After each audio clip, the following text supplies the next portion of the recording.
Hello friend, সকলে কেমন আছো? আশা করছি কম বেশি সবাই ভালো আছো। তো দেখতেই পাচ্ছ বিয়ে চলছে। ভেবো না যেন ভাদ্র মাসে বিয়ে, সেদিন ছিল 22শে শ্রাবণ। তো সেদিন আমরা বিয়েতে গিয়েছিলাম, পাড়ারই বিয়ে, এক দেওরের বিয়ে। আর এই যে সপ্তম শিবম এদিকে বসে আছে, বিয়ে আর দেখতে পাচ্ছে না, সামনে সব দাঁড়িয়ে আছে। আর এই যে আমাদের অফিসার কোমরে হাত দিয়ে দাঁড়িয়ে আছে। আর বিয়েতে এসে নতুন এক দেওরের সাথে দেখা হলো, এখানে থাকে না। এখন অনুষ্ঠান ছাড়া কারোর সাথে কারো যোগাযোগ হয় না, এখন সবাই ব্যস্ত, কারোর সময় নেই।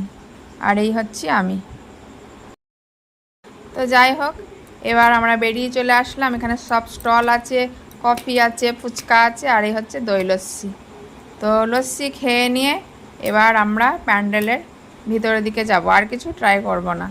তো আমরা ভিতরের দিকে চলে আসলাম। তো এখানে এসে আর এক নতুন মানুষের সাথে দেখা। ওই যে সপ্তম শিবমের পাশে বসে আছে এক মাসিমণি, আমাদেরকে দেখতে চেয়েছিল, এই প্রথমবার ওনার সাথে দেখা হলো। তো এই দেখো এবার চলে এসেছি খাওয়ার প্যান্ডেলে। সত্যম চুপ করে বসে আছে, এবার আমরা শিবা শান্তি করব।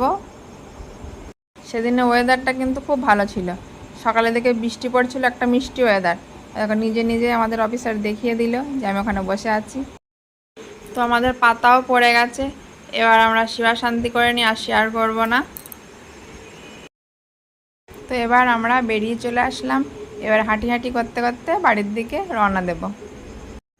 তো আমরা বাড়ি চলে এসেছি, এসে নিয়ে আমাদের অফিসার আইসক্রিম খাচ্ছে। ওই যে দেখাও দেখাও বন্ধুদের দেখাও,